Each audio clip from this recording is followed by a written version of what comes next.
Sa pagpipili ng isang track or ng work, dito ka mapapaisip na ano ba talaga?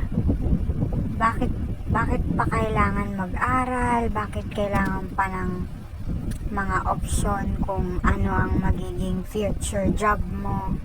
Dito ka na magtatanong kung ano ba talaga yung mga trabaho na gugustuhin mo in the future, at marami kang mapagpipilian sa listahan.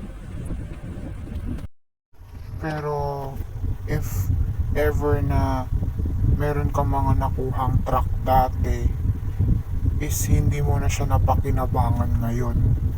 Kaya isa rin to sa rason bakit we are now voicing out to cancel the K-12 program, kasi hindi siya naging matagumpay. Kumbaga sa experience and experiment lang yung nangyaring K-12 noong 2012 sa panahon na pamumuno pa ni Aquino, na tatay nila Chris, 'di ba?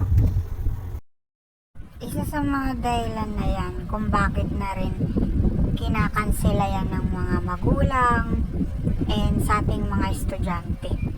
So, yan din ang dahilan bakit mas pipiliin na lang natin na itanggalin na lang and baguhin.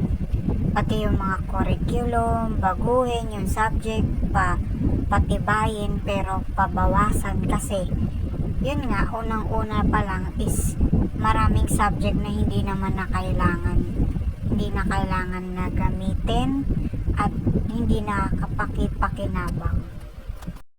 Kaya para din sa akin, agree ako na tanggalin na lang.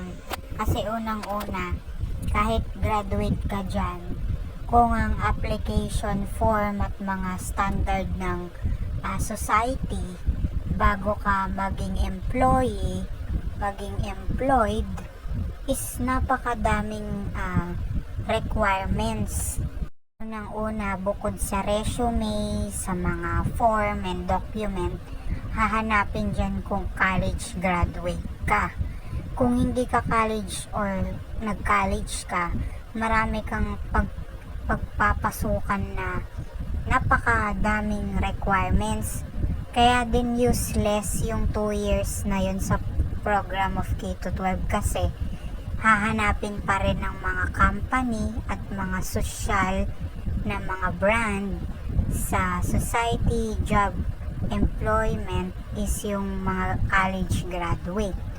Isa at una at kauna-unahan niyang rason kung bakit ayaw ng tao yung K-12.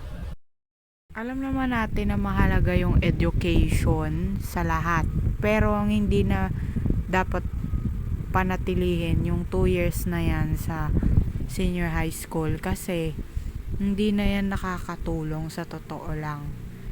Hindi naman lahat ng Pilipino unang-una magpupunta ng ibang bansa. Hindi lahat mag-OFW. Gawin na lang nilang optional yung K-12 kesa lahat na madamay-damay dyan sa program. Hindi naman lahat ng Pilipino makakapunta ng ibang bansa. So, dapat lang yan talaga para sa mga OFW. Pabor naman halos lahat ng Pilipino tanggalin yan. Number 1 na dyan yung mga magulang.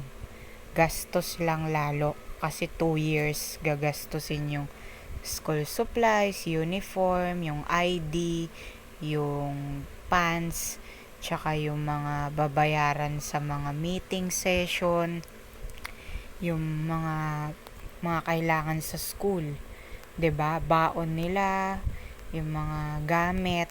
So dagdag lang perwisyo yung K-12. At alam naman natin na useless lang talaga yan. At panghuli, syempre, hindi lang talaga magulang, pati hinain ng mga estudyante na gawing optional yan para sa mga mag-OFW. So 4 years lang sa college ang gusto ng mga mamamayang Pilipino. Magkaroon tayo ng mabilisang proseso sa education system, kasi hindi mahalaga kung gaano katagal yan.